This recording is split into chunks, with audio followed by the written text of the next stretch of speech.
Chattanooga Film Festival doesn't start until April 2nd, but festival planners have been releasing details about the event for quite some time now. Just a few weeks ago, a second wave of films were announced, and earlier today the plans were unveiled for this year's comedy block. It's called CFF Stand-Ups, and it features several comedy veterans. Dortch is the director of the film festival. Now, this has only been around for 2 years, This is year right? two. We are back. Year two, yeah. and so impressive what you've done with the festival. Thank you. You've got a major movie theater screening these. You've got a major celebrity coming this year. We'll talk about that in a second. Sure.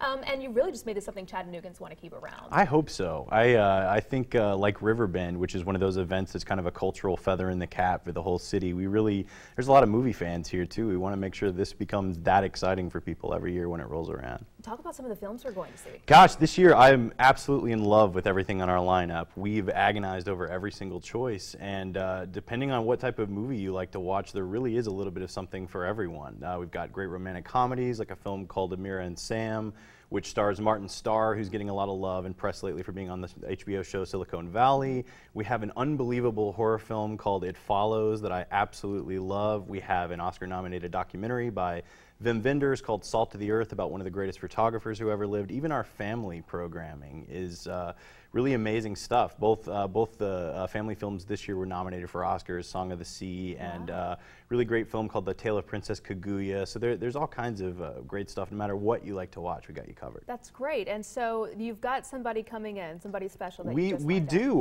We've got Elijah Wood this year, which we're really happy to have Elijah, and I'm equally happy that it's for a film that's as special as the film he's here with. It's a film with a very long title that I'm going to try not to tongue twist on right now. Go ahead. It's A Girl Walks Home Alone at Night, and it is described as an Iranian vampire western, which on paper sounds... How does that even work? Is what I'm wondering. I'd almost prefer you come and see for yourself. Okay. But it's unique. It's special. Anna, the director of the movie, is just out of sight. I think she's going to be a household name in a few years. Anything she does is going to be worth watching. And Elijah's new company, Spectre Vision, put this film out. He served as an executive producer on it, and I'm really happy that he's here to kind of give our audience context for why it's so special. And then this comedy thing that's going on. Talk about that. Really happy about that too. We think that film and music and film and comedy kind of have a peanut butter and jelly relationship, that they're two great tastes that taste great together. And last year we experimented with the folks who run Evid and Bloom, which is a local, they do everything from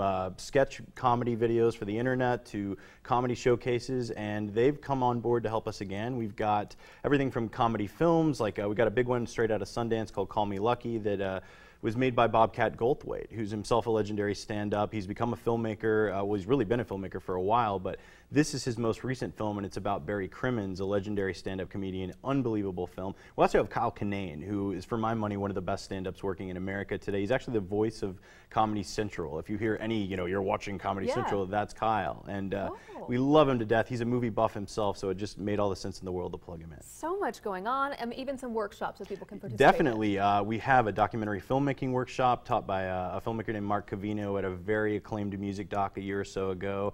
We have an acting workshop taught by Pat Healy, who's done everything from small, highly acclaimed independent films to big things like Captain America or Draft Day with Kevin Costner. So real quick, talk about tickets and how we can get these. Gosh, tickets, you can go to ChattanoogaFilmFest.com, pick up a VIP badge if you want to attend every little thing, or $10 tickets for every movie, workshop, party, and special event at the fest. Pick and choose what you want. You said these all sold out last year. We sold way out last year, and it's looking like it's going to happen again, so grab them, please. Grab the tickets soon. Again, it's April 2nd. Through 5th. Through the 5th. Thank you so much. No problem. Good to be here. We're so excited about this. All right, and we're going to have more coming up.